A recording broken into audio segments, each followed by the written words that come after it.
الله تبارك وتعالى في مقام آخر ومن يشاقق الرسول من بعد ما تبين له الهدى ويتبع غير سبيل المؤمنين نوله ما تولى ونصله جهنم وساءت مصيرا.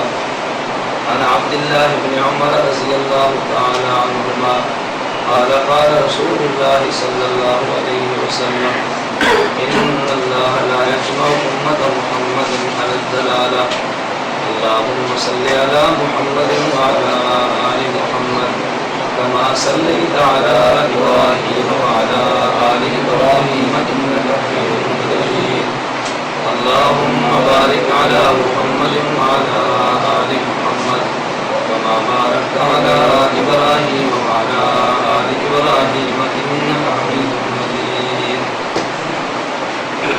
میرے نہایت واجب الاحترام بزرگوں، مسلک اہل سنت والجماعت سے تعلق رکھنے والے نوجوان دوستوں اور بھائیوں، قرآن کریم کی جو آیات کریمہ میں نے تلاوت کی ہے، ان آیات میں اللہ رب العزت نے ہر مسلمان کو حکم دیا ہے کہ مجھ سے سیدھے راستے پر چلتے رہنے کی دعا مانگے۔ مسلمان کے ذمہ ہے کہ اللہ سے دعا مانگے، یا اللہ مجھے سیدھے راستے پر چلنے کی توفیق عطا فرما۔ دعا مانگنا اور اسباب اختیار کرنا یہ بندے کے ذمہ ہے، اور اسباب کے مطابق منزل تک پہنچانا یہ اللہ کی ذمہ ہے۔ جس طرح انسان دنیا میں رہتا ہے، اس کو رہنے کے لیے مکان کی ضرورت ہے، اس کو پہننے کے لیے لباس کی ضرورت ہے، اس کو کھانے کے لیے خوراک کی ضرورت ہے۔ ایک کام بندہ کرتا ہے اور باقی کام اللہ فرماتے ہیں۔ بندے کی ذمہ ہے کہ محنت کرے، ایک کمائے، خوراک جمع کرے، اپنے منہ میں لقمے بنا کر ڈالے، باقی اس خوراک تو پیٹ تک پہنچانا، پھر اس خوراک کو ہضم کرنا، اس خوراک کو انسان کے لیے مقوی بنانا، یہ اللہ کا کام ہے، بندے کے اختیار میں نہیں ہے۔ بندے کی ذمہ ہے کہ مکان کی محنت کرے اور تعمیر کرے، باقی اس مکان کو برقرار رکھنا یہ اللہ کے اختیار میں ہے۔ رب چاہے تو اس کو باقی رکھے، چاہے تو اس کو ختم فرما دے، اللہ کو ساری طاقتیں حاصل ہیں۔ تو اللہ کا قانون یہ ہے کہ اسباب بندہ اختیار کرتا ہے اور منزل تک اللہ اس کو پہنچاتے ہیں۔ تو جس طرح دنیا میں زندہ رہنے کے لیے اور زندگی کے ایام پورے کرنے کے لیے آدمی کو مکان کی ضرورت ہے، کپڑے کی ضرورت ہے، روٹی کی ضرورت ہے، یہ انسان کی بنیادی ضرورتیں ہیں زندہ رہنے کے لیے، بالکل اسی طرح آخرت کی منزل جنت تک پہنچنے کے لیے بھی انسان کو ایک چیز کی ضرورت ہے، اور وہ ہے ہدایت۔ اگر اللہ ہدایت عطا فرما دے تو بندہ جنت تک پہنچتا ہے، اور اگر انسان اسباب ہدایت اختیار نہ کرے اور اللہ پھر ہدایت نہ دے، ہدایت نہ دینے کی وجہ یہ نہیں کہ اللہ بندے کو ہدایت دینا نہیں چاہتے، بلکہ ہدایت نہ دینے کی وجہ ہوتی ہے کہ بندہ اسباب ہدایت کو اختیار نہیں کرتا، اس لیے انسان کو ہدایت نہیں ملتی۔ آپ اس کی چھوٹی سی مثال ذہن نشین فرما لیں کہ جیسے ایک آدمی کسی فیکٹری کا ملازم ہے اور اس کے ذمہ ہے کہ ایک مہینہ کام کرے، مہینے کے بعد مالک اس کو تنخواہ دیتا ہے، لیکن اگر کوئی آدمی مہینے میں 15 دن کام کرے اور ماہ کے آخر میں اس کو فیکٹری کا مالک تنخواہ پوری نہ دے تو کہیں گے تو یہی کہ اس کو مالک نے تنخواہ پوری نہیں دی، لیکن قصور مالک کا نہیں، قصور تو کام کرنے والے کا تھا۔ اگر یہ محنت پوری کرتا تو تنخواہ پوری ملتی، محنت آدھی کی ہے تنخواہ آدھی ملے گی، اور اگر ان کے قوانین کے مطابق فیکٹری میں مداخلت کرے تو مالک اس فیکٹری سے اس کو باہر نکال دیتا ہے، تو کہیں گے یہ کہ اس مالک نے نکال دیا، لیکن نکال کر اس مالک نے ظلم نہیں کیا، بلکہ جیسے اس کے کرتوت تھے اس کے مطابق اس نے فیصلہ کیا ہے۔ بالکل اسی طرح ہم یہ کہتے ہیں کہ ہدایت بھی اللہ دیتا ہے اور گمراہ بھی اللہ کرتا ہے۔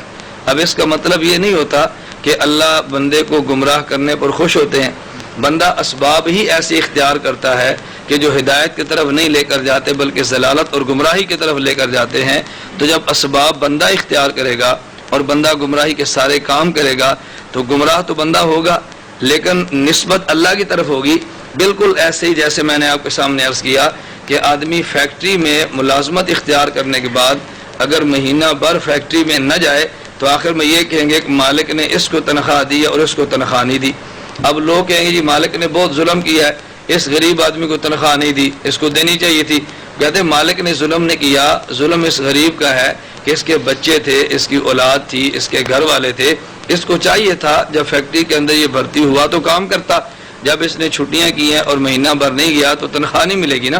اب قصور اس کا تھا، لیکن ویسے کیا کہیں گے جی فلاں کو تنخواہ ملی ہے فلاں کو نہیں ملی، فلاں کو مالک نے دی ہے فلاں کو نہیں دی۔ اب نسبت تو مالک کی طرف ہو رہی ہے لیکن قصور مالک کا نہیں تھا۔ بالکل اسی طرح بندہ اسباب ہدایت اختیار کرتا ہے، اللہ ہدایت دیتے ہیں، بندہ اسباب ضلالت اختیار کرتا ہے، اللہ گمراہی دیتے ہیں۔ تو یہ مطلب نہیں گمراہی اللہ خوش ہو کر دیتے ہیں، چونکہ انسان اسباب گمراہی اختیار کرتے ہیں جس کے نتیجے میں اس بندے کو گمراہی ملتی ہے۔ مثال کے طور پہ اب دیکھیں، اب اگر کوئی آدمی کھٹی چیزیں کھائیں تو خراب تو گلا ہوتا ہے نا، اگر آدمی سردی میں ٹھنڈی چیزیں کھائیں تو نزلہ تو لگتا ہے، اگر آدمی سردی میں اپنے اوپر کپڑا گرم نہ لے تو آدمی کو ٹھنڈک ہوگی، بخار تو ہوگا نا۔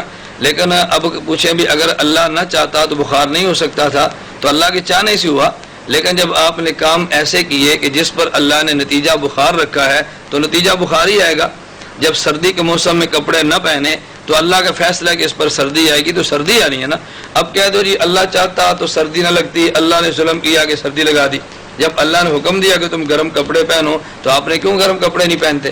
سردی کے موسم میں آپ کو احتیاط کرنا چاہیے، آپ ٹھنڈی آئس کریمیں کھا کر چسکا اپنا پورا نہ کریں۔ اگر آپ نے گلے کی حفاظت کرنی ہے تو چسکوری اور کھٹی چیزیں نہ کھائیں۔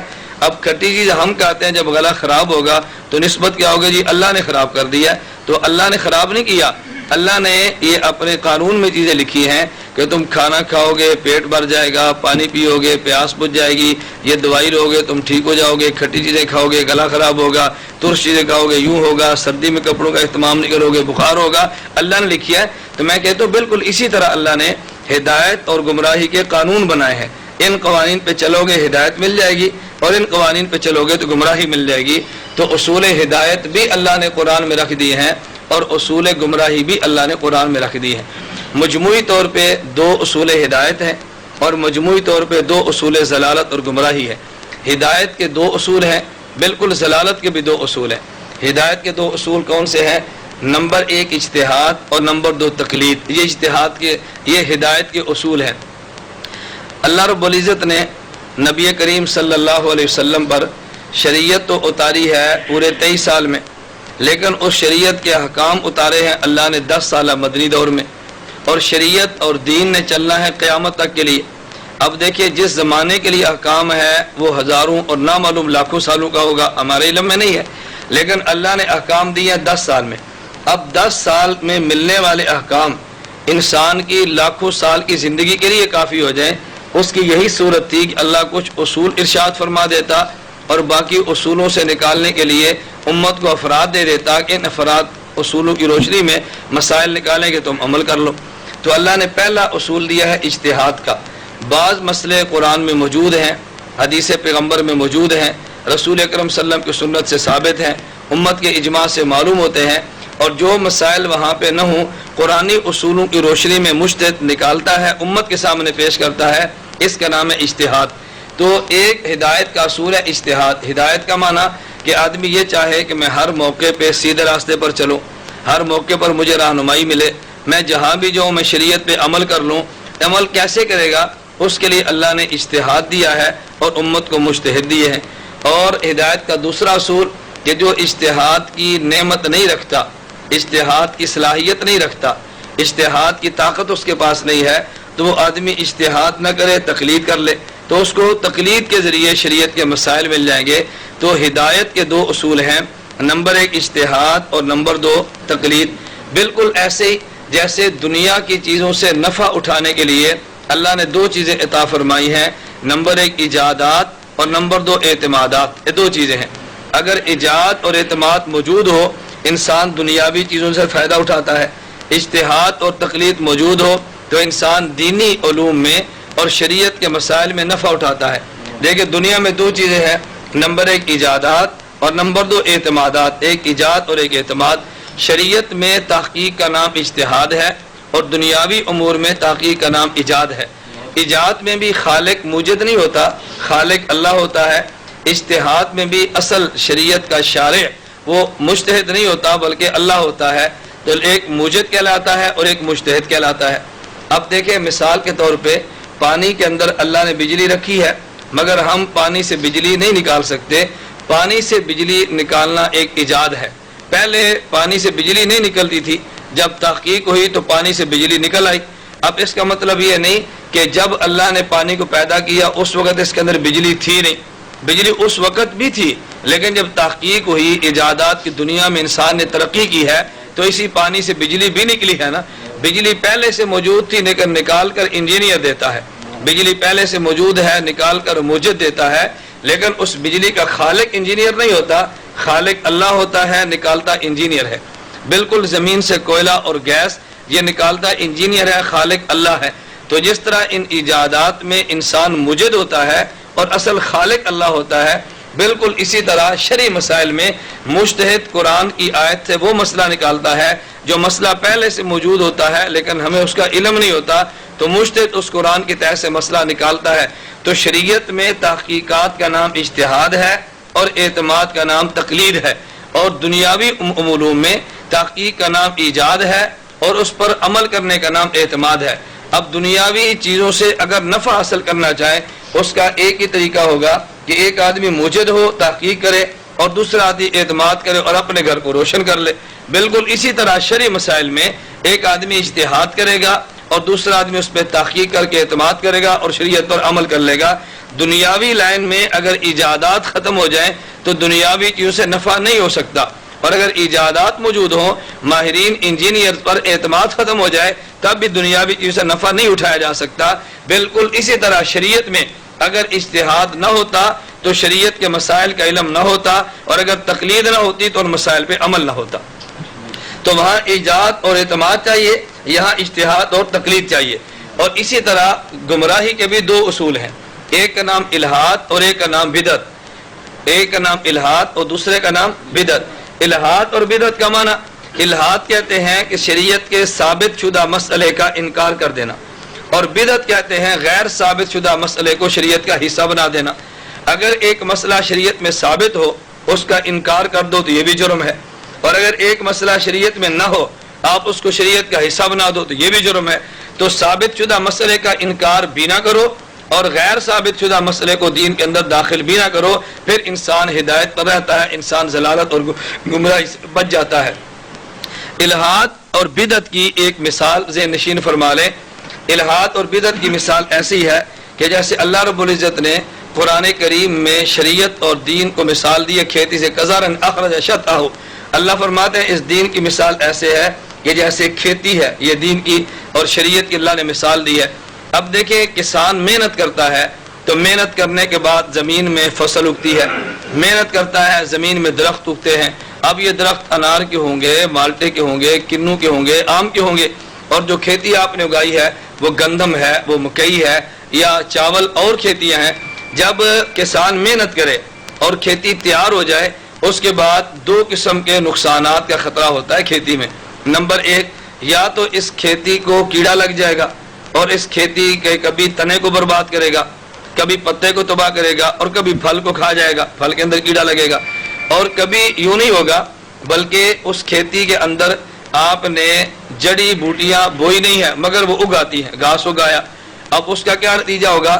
گندم میں گھاس اگا تو گندم کو خراب کیا، کمات میں گھاس اگا تو اس نے خراب کیا، چاول میں اگا تو آپ نے اس کو خراب کیا. تو فصل جو آپ نے محنت کر کے کاشت کی ہے اس کو نقصان دو چیزوں سے ہے، ایک جڑی اور بوٹیاں اور ایک اس کے اندر لگنے والے کیڑے. جڑی بوٹی کا کام الگ ہے اور کیڑے کا کام الگ ہے. جڑی بوٹی کا کام یہ ہے کہ وہ جب فصل اگتی ہے اس اگی ہوئی فصل کو خراب کرنے کی کوشش کرتی ہے. جڑی اور بوٹی یہ فصل کا حصہ نہیں ہوتی. آپ نے بیج ڈالا گندم کا اور گندم کے ساتھ اگائی جڑی بوٹیاں، بیج ڈالا مکئی کا اگائی جڑی بوٹیاں، بیج ڈالا چاول کا اگائی جڑی بوٹیاں، گھاس اگایا. لیکن ایک ہے جڑی بوٹیاں اور ایک ہے کیڑے. ان میں فرق کیا ہے؟ جڑی بوٹیاں وہ تھی جو کھیت کا حصہ نہ تھی اور اندر اضافہ ہوا.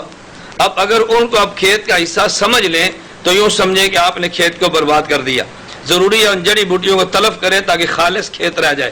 لیکن جب آپ کا درخت اگا یا فصل اگ گئی اس کے اندر جو کیڑا لگا، کوئی کیڑا لگے گا اس کے تنے کو. اگر آپ چاہتے ہیں کہ اس فصل کی حفاظت ہو تو تنے والے کیڑے کو مارو. اور کبھی وہ کیڑا لگے گا آپ کے درخت کے پتے کو، اس پتے کو کھائے گا، پتے سے تنے پر پہنچے گا اس کیڑے کو مارو تاکہ پتا ٹھیک رہ جائے۔ کبھی پتے کو نہیں لگتا بلکہ کیڑا براہ راست درخت کے پھل کو لگتا ہے۔ آپ بازار میں جائیں امرود لینے کے لیے، امرود کو چیریں تو اندر سے کیڑے نکلتے ہیں۔ ایسے امرود کو کوئی آدمی کھانے کے لیے تیار نہیں ہوتا۔ آپ بیر لیں اندر سے کیڑا نکلے، کوئی کھانے کے لیے تیار نہیں ہے۔ سیب آپ نے کاٹا اندر سے کیڑا نکلا، کوئی کھانے کے لیے تیار نہیں۔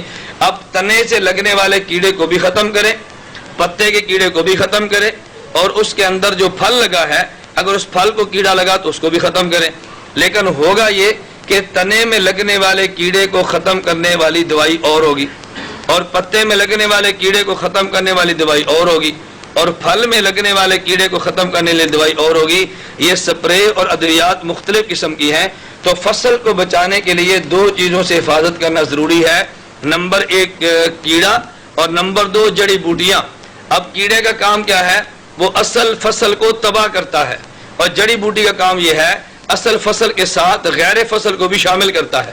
دیکھیں نا، گندم کے اندر جڑی بوٹیاں ہوگی ہیں، ایک تو گندم کا دانہ ہوگا اور ساتھ جڑی بوٹیوں کا جو اپنا بیج ہے وہ شامل ہوگا نا، تو دونوں نقصان دیتے ہیں، ایک فتنہ الحاد کا اور ایک فتنہ بدعت کا۔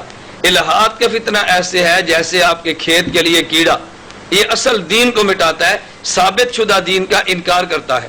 اور بدعت کی مثال ایسے کہ جیسے کھیت کے اندر اگنے والی جڑی بوٹیاں، یہ اصل فصل کو ختم نہیں کرتی بلکہ اصل میں غیر اصل کو ملا دیتی ہیں، جس کا نتیجہ یہ نکلتا ہے کہ فصل کی قیمت ختم ہو جاتی ہے، فصل کے اندر نقل آنے کی وجہ سے اس کے پورے فوائد مرتب نہیں ہوتے۔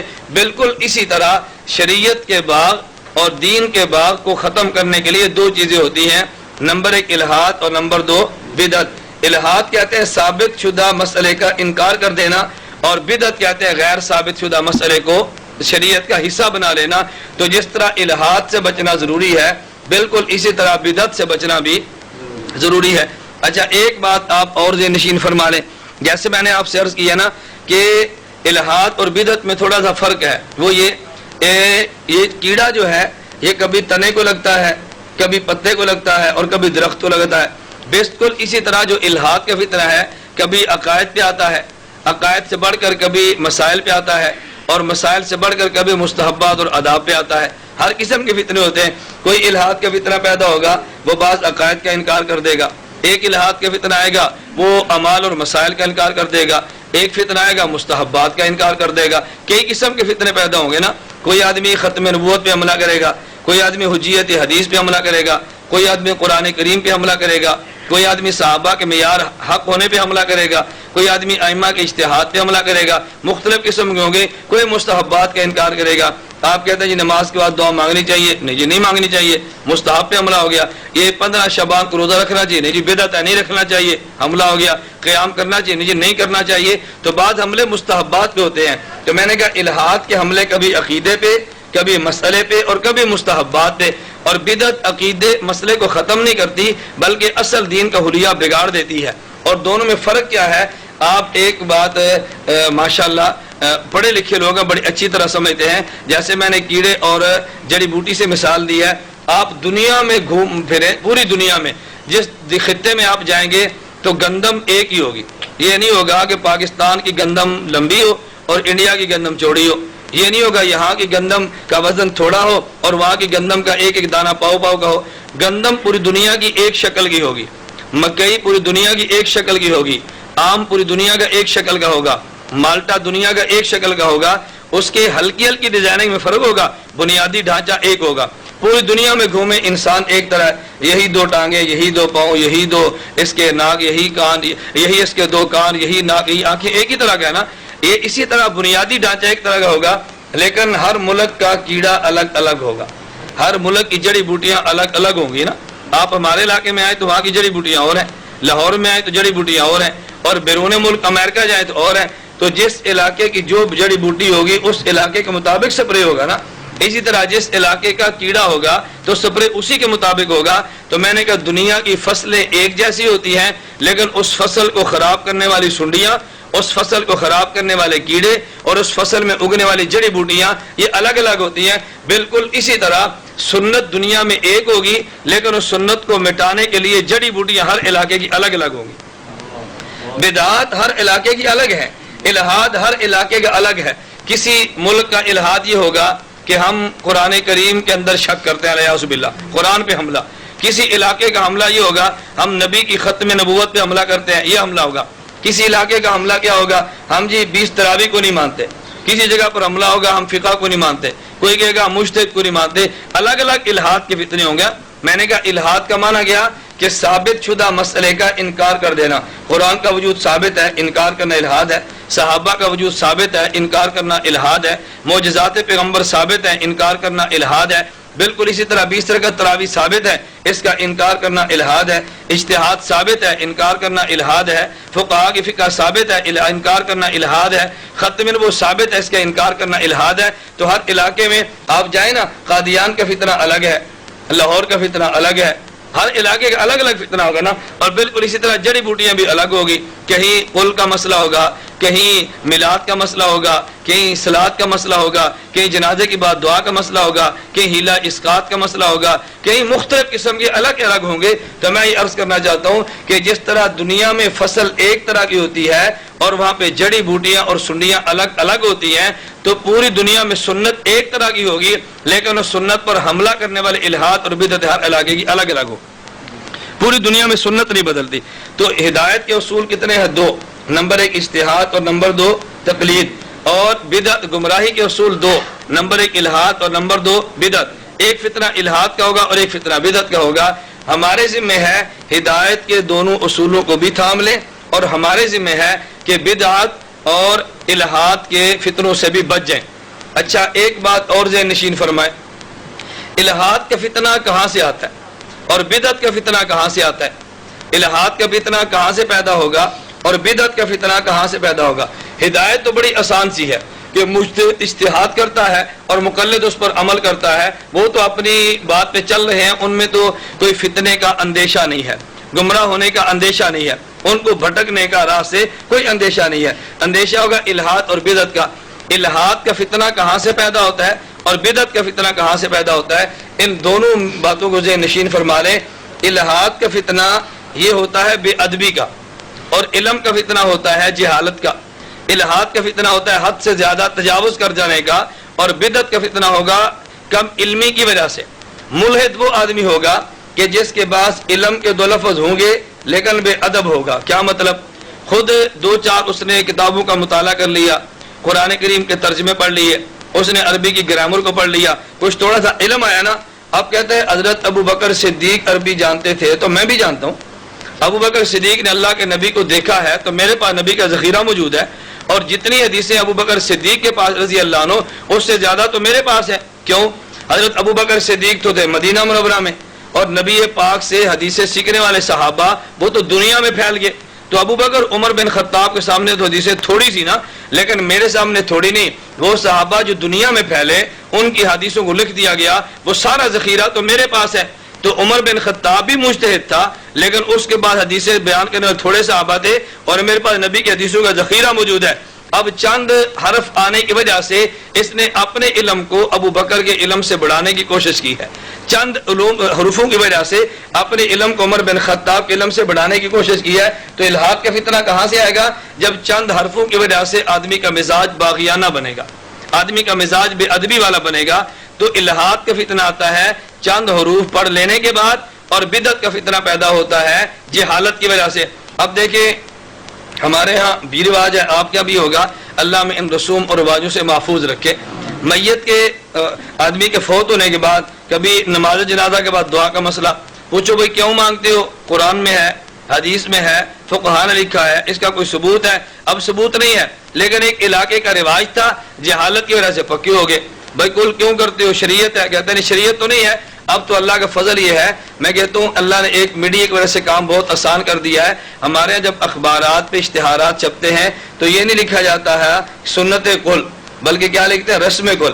تو رسم کا لفظ بتاتا ہے کہ دین نہیں ہے، کیونکہ رسم الگ ہوتی ہے، دین الگ ہوتی ہے نا.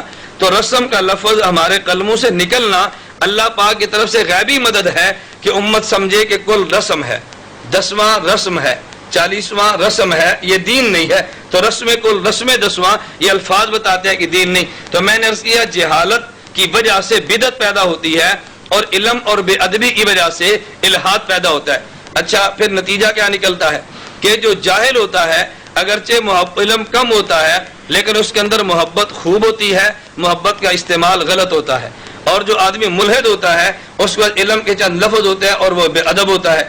اب دیکھو، بے ادبی اور گستاخی شریعت کبھی بھی پسند نہیں کرتی، لیکن محبت کرنا شریعت پسند کرتی ہے۔ فرق اتنا کہ محبت تھوڑی سی بڑھ گئی، اس کی محبت کو اعتدال پہ لاؤ گے تو بدعت ختم ہو جائے گی۔ لیکن جب یہ آدمی بے ادبی کرتا ہے، آدمی گستاخی کرتا ہے، اپنے اکابر کے خلاف تحقیق کی بنیاد پہ بولنا شروع کرتا ہے، نتیجہ پھر یہ نکلتا ہے، اللہ کے پیغمبر صلی اللہ علیہ وسلم نے فرمایا، صحیح بخاری کی حدیث ہے، فرمایا من عادی لی ولیا فقد آذنتہ بالحرب، کہ جب میرے ولی سے کوئی بغض رکھتا ہے، میرے ولی سے کوئی دشمنی رکھتا ہے، میرے ولی کی بے ادبی کرتا ہے، اللہ فرماتا ہے میں اس سے اعلان جنگ کرتا ہوں۔ اور جب اللہ اعلان جنگ کرے نا، اللہ کوٹھیاں نہیں گراتا، یاد رکھ لو، اللہ مکان نہیں گراتا۔ اللہ اعلان جنگ کرے تو ہمارے پانی بند نہیں کرتا، یہ دنیا کے حکمران کا کام ہے پانی بند کر دو، دنیا کے حکمران کا کام ہے گیس بند کر دو، دنیا کے حکمران کا کام ہے کہ بم گرا کر ان کے مکان تباہ کر دو، دنیا کے حکمران کا کام ہے جانے قتل کر دو۔ اللہ یوں نہیں کرتا۔ اللہ اعلان جنگ جب کرتا ہے، اللہ مکان برباد نہیں کرتا، مکان اور اچھے دیتا ہے۔ جب رب اعلان جنگ کرتا ہے تو اللہ پانی کو لیتا نہیں ہے، بلکہ اللہ نعمتیں فراوانی میں دیتا ہے۔ جب اللہ اعلان جنگ کرتا ہے، اللہ حسن کو چھینتا نہیں ہے، بلکہ گورو کی شکل میں اور اللہ رنگ دیتا ہے۔ اللہ یوں نہیں کرتا۔ رب کا اعلان جنگ یہ ہوتا ہے کہ جنگ کا اصول یہ ہے کہ جنگ میں جب دو دشمن میدان میں اترتے ہیں، جنگ میں جب دو دشمن میدان میں اترتے ہیں تو ہر دشمن اپنے مد مقابل دشمن کی سب سے قیمتی چیز کو برباد کرتا ہے، سب سے قیمتی چیز کو۔ اللہ کے یہاں جان کی قیمت نہیں ہے، اللہ کے یہاں مکان اور کوٹھی بنگلے کی قیمت نہیں ہے، اللہ کے یہاں زمین و آسمان کی قیمت نہیں ہے، اللہ کے یہاں پانی اور ہوا حسن کی قیمت نہیں ہے۔ اللہ کے یہاں قیمت کس کی ہے؟ اللہ رب العزت قرآن میں اعلان فرماتے ہیں کہ فرمایا جو آدمی کافر ہے، اگر یہ کفر پہ مر گیا، وَلَوْ أَنَّ لِلَّذِينَ ظَلَمُوا مَا فِي الْأَرْضِ، اگر ان کو زمین مل جائے اور زمین کے سارے خزانے مل جائیں تو قیامت کو جب کافر جہنم میں جائے گا اور اس کی تمنا یہ ہوگی، اے کاش آج اللہ آسمان و زمین کا سب کچھ لے لے اور اللہ مجھے نکال دے۔ اللہ فرماتا ہے نہیں، قیامت کے دن جہنم کی آگ سے زمین و آسمان کی دولت انسان کو جہنم سے نہیں نکال سکتی۔ نکالتی کیا ہے؟ اگر ایک انسان کے دل میں ایک ذرہ ایمان کا ہوگا تو ذرہ ایمان کا جہنم سے نکال دے گا۔ کیا مطلب؟ ذرہ ایمان کا جہنم سے نکال سکتا ہے، زمین و آسمان کی دولتیں جہنم سے نہیں نکال سکتی۔ تو پھر بات سمجھ آئی نا، اللہ کے یہاں جو ذرہ ایمان کی قیمت ہے وہ زمین و آسمان کی قیمت نہیں ہے، زمین و آسمان کے درمیان بنگلے محلات جائیداد کی قیمت نہیں ہے، اللہ کے حسن اور جسم کی قیمت نہیں ہے، اللہ کا قیمت ایمان کی ہے، دنیا کی قیمت نہیں ہے۔ تو جب رب اعلان جنگ کرتا ہے، اللہ اعلان جنگ سے دولت نہیں چھینتا، ایمان چھینتا۔ اللہ اعلان جنگ سے مکان تباہ نہیں کرتا، اللہ ایمان چھینتا ہے۔ اللہ اعلان جنگ سے پھر مال و دولت، یہ میں کیوں کہتا ہوں، ہمارے یہاں بڑی غلط فہمی ہوتی ہے، فلاں بزرگ کو بھونکتا بھی ہے، مکان بھی ہے، فلاں گالیاں بھی دیتا ہے، مالدار بھی ہے، فلاں آدمی ان کے خلاف صحابہ کو یوں کہتا ہے، پھر برباد کیوں نہیں ہوتا؟ ارے بابا تم بات کو سمجھے نہیں ہو، اللہ کے دنیا کی کوئی قیمت نہیں ہے۔ آدمی نبی کو گالی دے، اللہ زبان چھین لے، اللہ کا اصول نہیں ہے۔ آدمی گالی دے، اللہ اس کی آنکھ نکال دے، اللہ کا اصول نہیں ہے۔ آدمی صحابہ کے خلاف تبرہ بازی کرے، رب اس کا مکان برباد کر دے، رب کا یہ اصول نہیں ہے۔ بلکہ اللہ کہتا ہے سنستدرجہم واملی لہم، میں ڈھیل دیتا ہوں اور دیتا ہوں اور دیتا ہوں اور دیتا ہوں۔ اللہ کے مقابل فرعون دعویٰ کرے، اللہ اس کو باغ دیتا ہے، اللہ اس کو بہاریں دیتا ہے، اللہ اس کو دو سال میں درد نہیں دیتا کہ دوڑ تو کتنا دوڑتا ہے، پھر اللہ اچانک رسی کھینچ لیتا ہے، پھر آدمی دوڑ نہیں سکتا۔ تو میں نے عرض کیا کہ جب رب اعلان جنگ کرتا ہے، اللہ دنیاوی وجاہت نہیں چھینتا، اللہ دنیاوی دولت نہیں چھینتا، اللہ ایمان چھینتا ہے۔ ایک فتنہ الہاد کا اور ایک فتنہ بدعت کا۔ الہاد کے فتنے سے خطرہ ہے انسان کا ایمان برباد نہ ہو جائے، الہاد کے فتنے سے خدشہ گیا کہ انسان دنیا کو چھوڑ نہ دے، یہ تباہی کا خطرہ ہے۔ اللہ ہم سب کی حفاظت فرمائے۔ اور دوسرا خطرہ الہاد کی وجہ سے کیا ہوگا؟ میں نے عرض کیا الہاد اور فتنے کی بنیاد کیا ہے؟ الہاد کہتے ہیں شریعت کے ثابت شدہ مسئلے کا انکار کر دینا، اور بدعت کہتے ہیں جو مسئلہ نہ ہو اس کو دین مان لینا۔ اب دیکھو مسئلہ ثابت کیسے ہوگا؟ اللہ نے اس کے اصول دیے نا۔ مسئلہ ثابت ہوگا قرآن سے۔ جو آدمی ثابت شدہ مسئلے کا انکار کرتا ہے وہ قرآن کا انکار کرے گا۔ مسئلہ تو ثابت ہوگا پیغمبر کی سنت سے۔ ایک آدمی مسئلے کا انکار کرتا ہے تو نبی کی سنت کا انکار کرتا ہے نا۔ اب مسئلہ تو ثابت ہوگا اجماع امت سے۔ جو آدمی مسئلے کا انکار کرتا ہے وہ امت کے اجماع کا انکار کرتا ہے نا۔ نتیجہ کیا نکلے گا؟ یہ بات دے نشین فرماؤ۔ اللہ رب العزت نے قرآن کریم میں اعلان کیا، پارہ نمبر 5 سورۃ نساء 115 آیت میں اللہ نے بہت عجیب اعلان فرمایا۔ فرمایا تم ذہن نشین کر لو، ایک آدمی قرآن کا انکار کرے تو بات اور ہے، ایک آدمی پیغمبر کی سنت کا انکار کرے تو بات اور ہے. اللہ فرماتے ہیں جو امت کے اجماع کا انکار کرتا ہے، یعنی ایسے مسئلے جس پہ امت کا اجماع ہے، ایسے مسئلے جس پہ ساری امت متفق ہے، اور امت سے مراد ہما شما نہیں ہے، امت سے مراد میں اور آپ نہیں ہے، امت سے مراد کس و ناقص نہیں ہے، امت سے مراد ہر قسم کا طبقہ نہیں ہے، امت سے مراد ہے امت کے صلحاء، امت کے علماء، امت کے فقہاء، پیغمبر کے صحابہ. کیوں؟ اس لیے کہ امت ابو بکر سے شروع ہوتی ہے اور قیامت کی صبح تک جائے گی، لیکن اس امت کا سب سے پہلا طبقہ وہ صحابہ کرام کا ہے رضی اللہ عنہم اجمعین. امت کا طبقہ اولا یہ صحابہ کا طبقہ ہے، امت کا فرد کامل یہ صحابہ کا طبقہ ہے، امت کا پہلا طبقہ یہ صحابہ کا طبقہ ہے. اس لیے جس بات پہ امت کا اجماع ہو، کیا مطلب جس بات پہ سارے صحابہ جمع ہو جائے؟ یہ نہیں ہو سکتا کہ سارے صحابہ ایک بات پر جمع ہو جائے اور وہ راستہ ٹھیک نہ ہو، وہ راستہ گمراہی کا ہو، یہ قطع نہیں ہو سکتا. کیوں؟ اللہ کے نبی تو ایک صحابی کے بارے فرماتے ہیں اصحابی کالنجوم فبأی مقتدیتم اہتدیتم، کہ میرے سارے صحابہ ستاروں کی مانند ہیں، تو ان میں ایک کے پیچھے بھی چلو گے تو ہدایت پا جاؤ گے. اب بتاؤ اگر ایک کے پیچھے چلنے سے آدمی کو ہدایت ملتی ہے تو جس راستے پہ سارے صحابہ چلے اس پر ملنے سے جنت نہیں، جنت الفردوس ملے گی. جنت تو معمولی چیز ہے نا، اللہ پر اس پہ جنت الفردوس دیتے ہیں. تو میں نے کیا عرض کیا، ایک صحابی جس پر چلے. اہل سنت والجماعت کا عقیدہ یہ ہے اگر کسی مسئلے پر اختلاف ہو اور ایک طرف سارے صحابہ ہوں، ایک طرف ایک صحابی ہو، کوئی آدمی اس ایک صحابی والے مسئلے پر بھی عمل کرے گا انشاءاللہ گمراہ نہیں ہوگا، وہ ہدایت یافتہ ہوگا اور جنت میں جائے گا. کیوں؟ اس لیے کہ اللہ کے پیغمبر نے اعلان کیا ما من احد من اصحابی یموت بارض الا بعث قائدا ونور لهم یوم القیامہ. فرمایا میرا ایک صحابی بھی زمین کے جس خطے پہ دفن ہوتا ہے قیامت کے دن وہاں سے اٹھے گا تو قائد بن کے، وہاں سے اٹھے گا تو نور بن گئے. صحابی نور بھی ہوگا، قائد بھی ہوگا، تو ایک ہوگا تو بھی جنت میں لے جائے گا نا. اور جب سارے صحابہ جائیں گے تو ان پہ پیچھے چلنے والا تو نور نہیں، نور علی نور ہوگا، روشنی ہو تو روشنیوں کے مینار ہوں گے جن کے پیچھے چلے گا. اب مجھے بتاؤ اگر ایک صحابی قائد قیامت کو اٹھے، ایک صحابی نور بن کے اٹھے اور جس مسئلے پہ سارے صحابہ عمل کریں، وہ راستہ کتنا مقدس ہوگا، وہ راستہ کتنا ہدایت والا ہوگا، وہ راستہ گمراہی والا کیسے ہوگا. اس لیے اللہ نے قرآن میں اعلان کیا وَمَن يُشَاقِقِ الرَّسُولَ مِن بَعْدِ مَا تَبَيَّنَ لَهُ الْهُدَىٰ وَيَتَّبِعْ غَيْرَ سَبِيلِ الْمُؤْمِنِينَ نُوَلِّهِ مَا تَوَلَّىٰ وَنُصْلِهِ جَهَنَّمَ. فرمایا جس راستے پر امت کا اجماع ہو جائے، جس پہ امت کے ولی، امت کے صلحاء، امت کے فقہاء سارے اکٹھے ہو جائیں، سب صحابہ اتفاق کر لیں، جو اس راہ کو نہیں مانتا، اس راہ کو چھوڑتا ہے، اللہ اس کو دو سزائیں دیتے ہیں. نمبر ایک نُوَلِّهِ مَا تَوَلَّىٰ، اس کو ہدایت نہیں دیتے، جہاں وہ جاتا ہے رب اس کو بھٹکنے دیتے ہیں. وَنُصْلِهِ جہنم، اور قیامت کو اللہ جہنم سزا دیتے ہیں. اجماع امت کے منکر کو، صلحاء کے راستے کے چھوڑنے والے کو، فقہاء کے طے شدہ راستے کو بدلنے والے کو اللہ ایک سزا دنیا میں دیتے ہیں، ایک آخرت میں. دنیا کی سزا ضلالت اور آخرت کی سزا جہنم ہے. دنیا کی سزا ضلالت اور گمراہی اور آخرت کی سزا جہنم ہے. یہ میں نے مختصر سی تمہید باندھی ہے اصل مسئلہ بیان کرنے کے لیے. اگر یہ تمہید ذہن میں نہ ہو پھر آدمی کو مسئلہ سمجھ میں نہیں آتا. تو میں نے آپ سے گزارش کی ہے نا، الہاد اور بدعت کے فتنے کا تعاقب کرنا، الہاد اور بدعت، ان کیڑوں، ان سنڈیوں اور ان جڑی بوٹیوں کو الگ کر کے اس دین کے فصل کو صاف کرنا، یہ میری اور آپ کی ذمہ داری ہے. اب ہر قسم کے طبقہ پیدا ہوگا اور اللہ ہم سب کی حفاظت فرمائے. ہر شہر کا، ہر ملک کا، ہر جگہ کا ایک نہ ایک سنڈی ہر جگہ پہ کو ملتی ہے. اللہ حفاظت فرمائے لاہور والوں کی. پاکستان میں جو بھی سنڈی اٹھتی ہے اکثر لاہور سے اٹھتی ہے.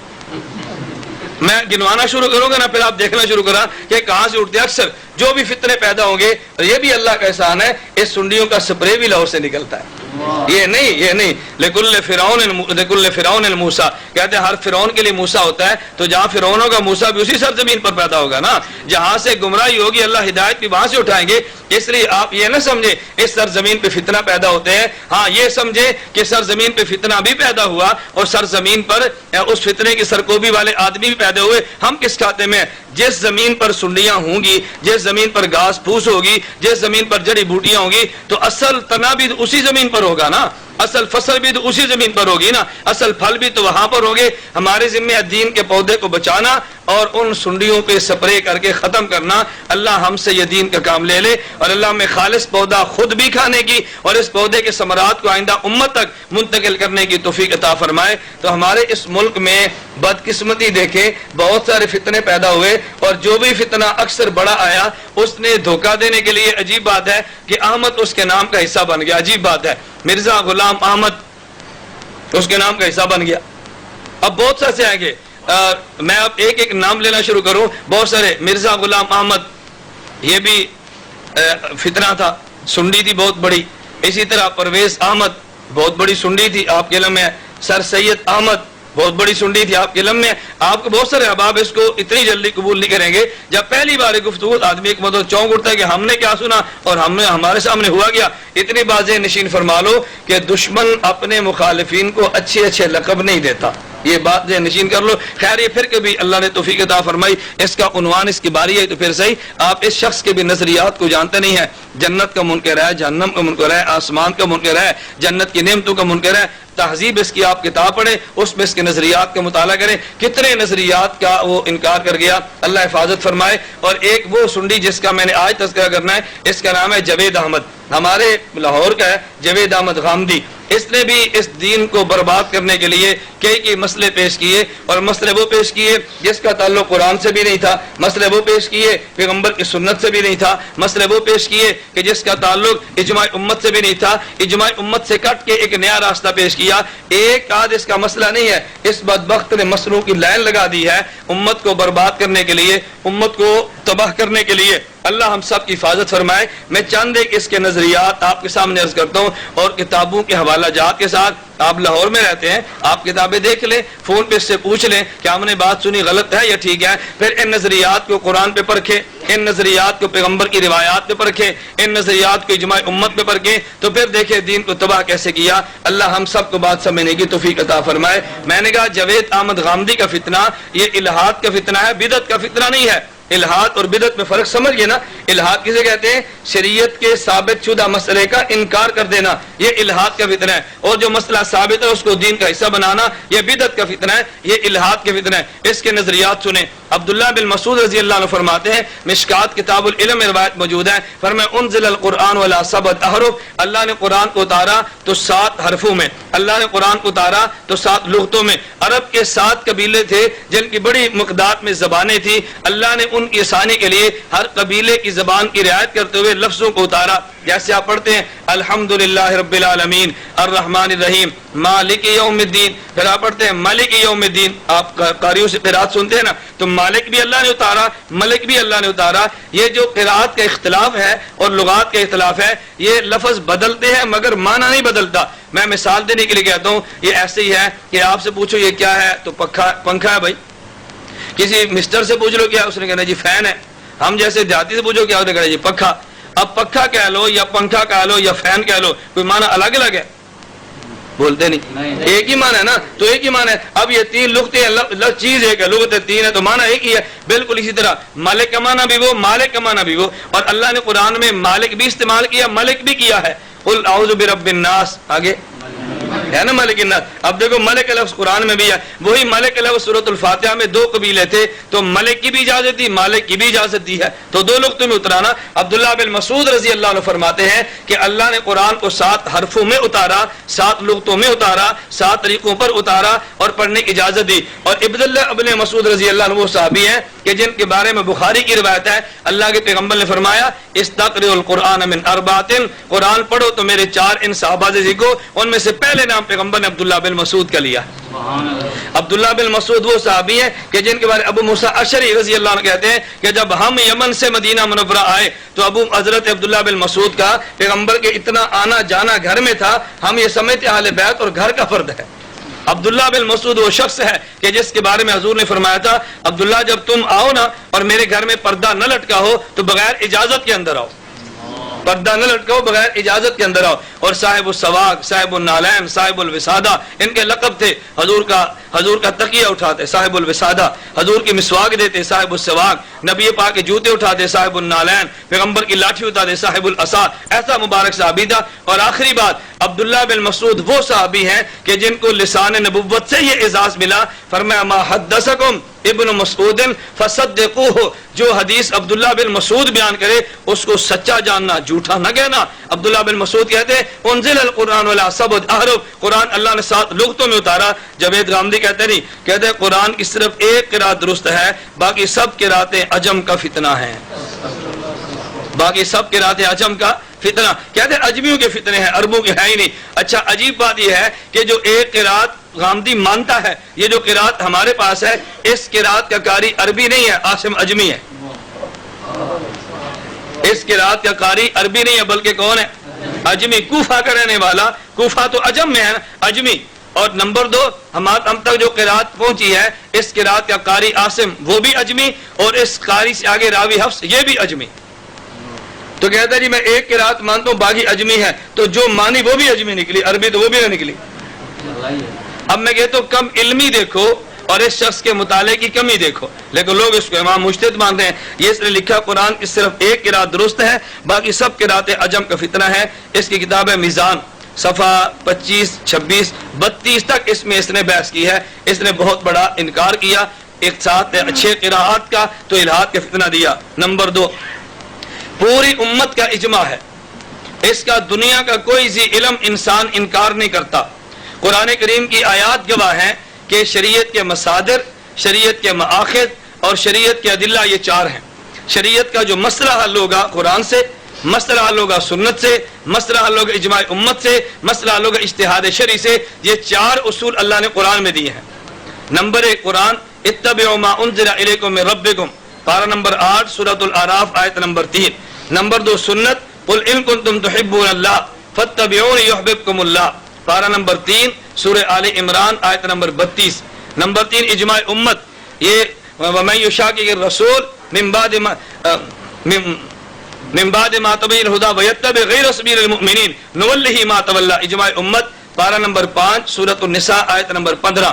اور اجتہاد شرعی، قیاس شرعی، اللہ فرماتے ہیں واتبع سبیل من اناب الی، پارہ نمبر 21 سورہ لقمان آیت نمبر 15۔ میں کہتا ہوں 4 اصول شریعت ہیں، 4 ادلہ شریعہ ہیں اور 4 مصادر اور ماخذ ہیں جس سے مسئلہ نکلتا ہے۔ لیکن غامدی قرآن سے ہٹ کے، پیغمبر کی سنت سے ہٹ کے اور امت کے اجماع سے ہٹ کے نیا راستہ پیش کرتے ہوئے لکھتا ہے میزان صفحہ 48 پہ، کہتا ہے دین کے مصادر و مآخذ قرآن کے علاوہ دین فطرت کے حقائق، دین فطرت کے حقائق۔ نمبر 2 سنت ابراہیمی، اور کہتے ہیں قدیم صحائف ہیں، یعنی ہمیں جو مسئلہ ملے گا ابراہیم کے دین سے ملے گا، ہمیں جو مسئلہ ملے گا پہلے صحیفوں سے ملے گا، ہمیں جو مسئلہ ملے گا وہ دین فطرت سے ملے گا۔ جبکہ اللہ کے پیغمبر کیا فرماتے ہیں، تم دین ابراہیمی کی بات کر رہے ہو، پہلے صحیفوں کی بات کرتے ہو۔ مدینہ منورہ میں حضرت موسیٰ علیہ السلام اپنے ہاتھ میں تورات لیے پڑھ رہے ہیں، حضور نے دیکھا، پیغمبر غصے میں ہوئے، چہرہ سرخ ہوا، فرمایا عمر کیا کرتے ہو؟ حضرت عمر نے کہا جی تورات پڑھتا ہوں۔ فرمایا لو کان موسیٰ حیا لما وسعہ الا اتباعی، آج موسیٰ بھی زندہ ہوتے تو میری اتباع کرتے، تم میرے ہوتے ہو تورات کو پڑھتے ہو۔ اور یہ کہہ رہے پچھلے صحیفوں سے مسئلے، دین ابراہیمی سے مسئلے، تو میں نے عرض کیا امت کے اجماع کو چھوڑ کے اس نے نیا راستہ دیا ہے۔ اچھا نمبر 3 پوری امت کا اجماع ہے، اللہ کے پیغمبر نے فرمایا من بدل دینہ فاقتلوہ، کہ جو آدمی دین بدل دے اس کو قتل کر ڈالو، جسے مرتد کہتے ہیں۔ مرتد کی سزا قتل ہے۔ اگر کوئی ارتداد اختیار کرے 3 دن مہلت دی جائے، اس کو دین سمجھایا جائے، اگر نہ سمجھے اس کو قتل کر دو، مرد کے لیے۔ لیکن اگر عورت ہو اس کو قتل نہ کرو، اس کو دائماً حبس اور جیل میں ڈال دو تا وقت کہ توبہ کر کے باہر آ جائے۔ اب اللہ کے پیغمبر فرماتے ہیں کہ اگر ارتداد اختیار کرے تو قتل کرو، مذہب بدل ہے تو قتل کرو۔ لیکن غامدی صاحب کہتے ہیں نبی کریم صلی اللہ علیہ وسلم مرتد کی سزا قتل ہے، مگر غامدی صاحب کہتے ہیں نہیں، ارتداد کی بنیاد پر کسی کو قتل نہیں کیا جا سکتا۔ آپ قتل جب بھی کریں گے اس کی وجہ صرف 2 ہوں گی، کہ یا کوئی آدمی قتل کرے گا تو بدلے میں قتل کر دو گے، یا آدمی دین میں فساد پھیلائے گا اس کو قتل کر دو گے۔ یعنی اگر سیب شادی شدہ بدکاری کر لے تو بھی سزا رجم نہیں ہے، اگر آدمی دین کو بدل دے تب بھی سزا اس کی قتل نہیں ہے۔ تو اللہ کے پیغمبر فرماتے ہیں جو مرتد ہو جائے اس کو قتل کر دو۔ غامدی صاحب کہتے ہیں نہیں، اللہ کے نبی بے شک فرما دے مگر میں اس کو ماننے کے لیے تیار نہیں۔ اب اس کا معنی آپ اس کے علاوہ اور کیا کر سکتے ہیں؟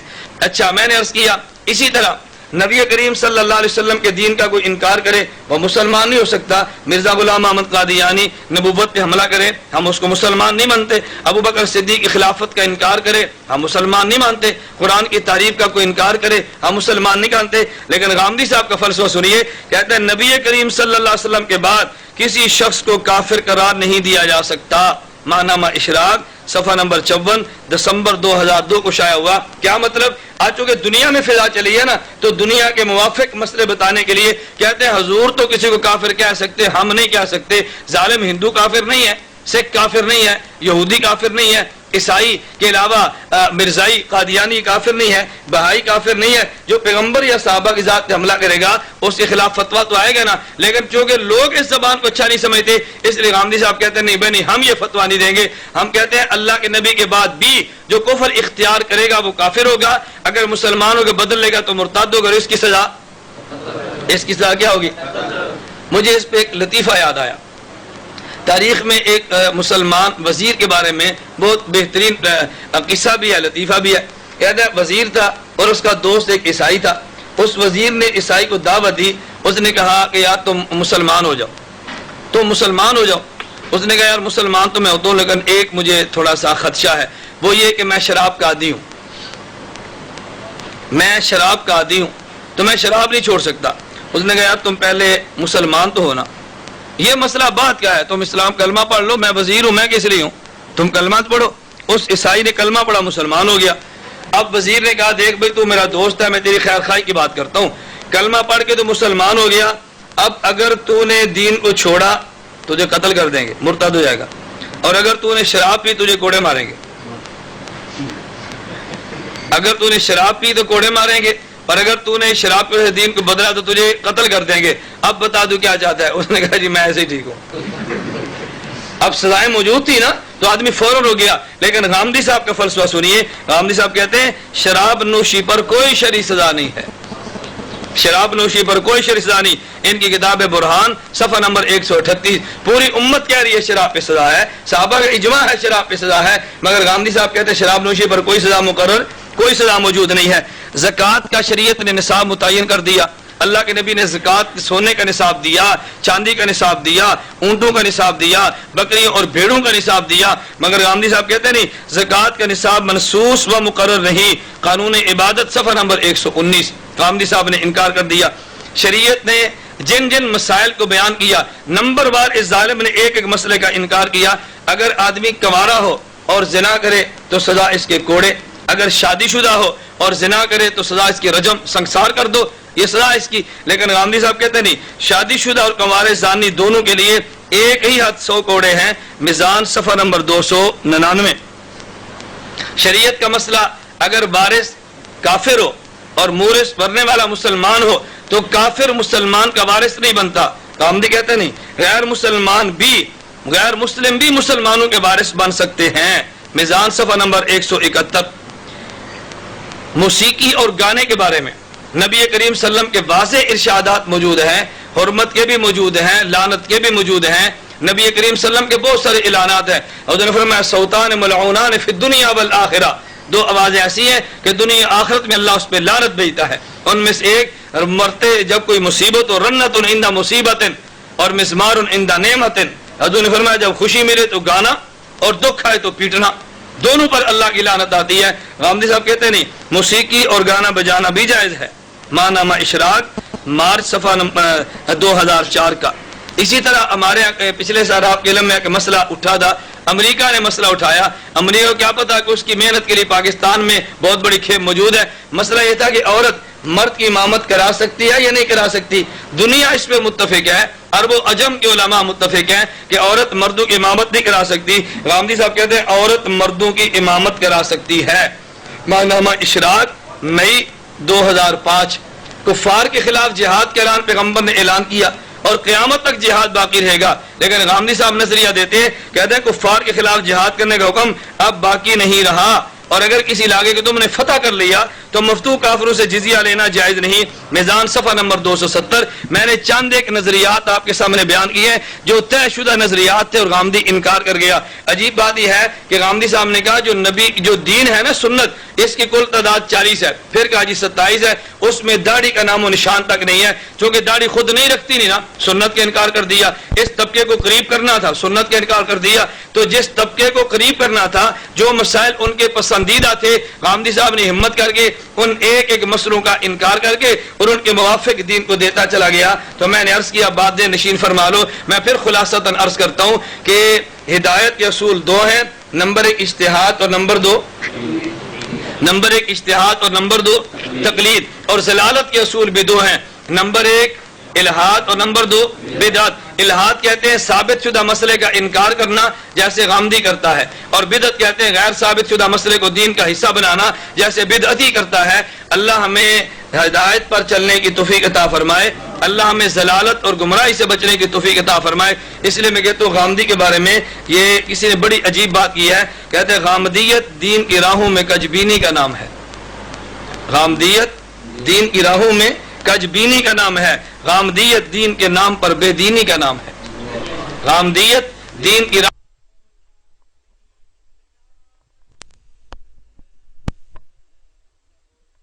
حدیث کا انکار بھی، جس میں بوئے تجدد اور حدیث کا انکار بھی، پائے جاتے ہیں رفیق الہاد کے آثار بھی، اس لیے پائے جاتے ہیں رفیق الہاد کے آثار بھی۔ یہ وہ شخص ہے کہ جس نے الہاد کے نام پہ امت کو فتنہ دیا اور امت کو برباد کیا۔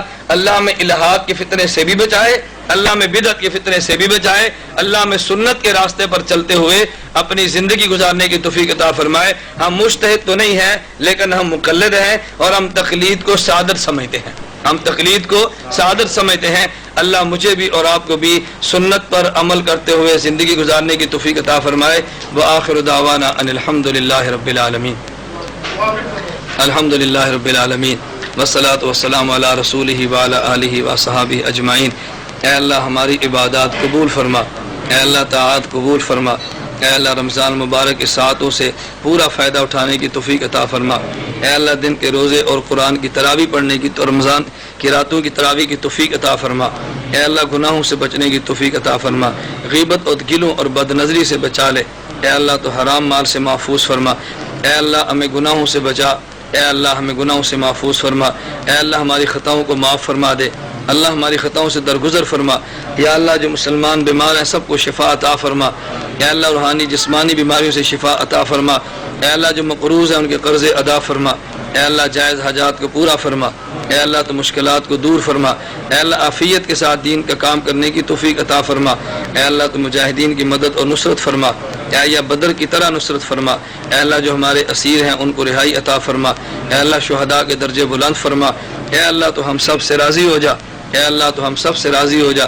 اے اللہ اہل حق کا ساتھ دینے کی توفیق عطا فرما، اہل حق کے ساتھ ہمیں زندہ رکھ، اہل حق کے ساتھ قیامت کو حشر فرما، اہل حق کے ساتھ شہادت کی موت عطا فرما، اے اللہ جو مانگ سکیں وہ بھی عطا فرما، جو نہیں مانگ سکے بن مانگے عطا فرما، اے اللہ ہمیں مانگنا نہیں آتا تو اے اللہ تو بن مانگے عطا فرما، اجمعین برحمتک یا ارحم الراحمین۔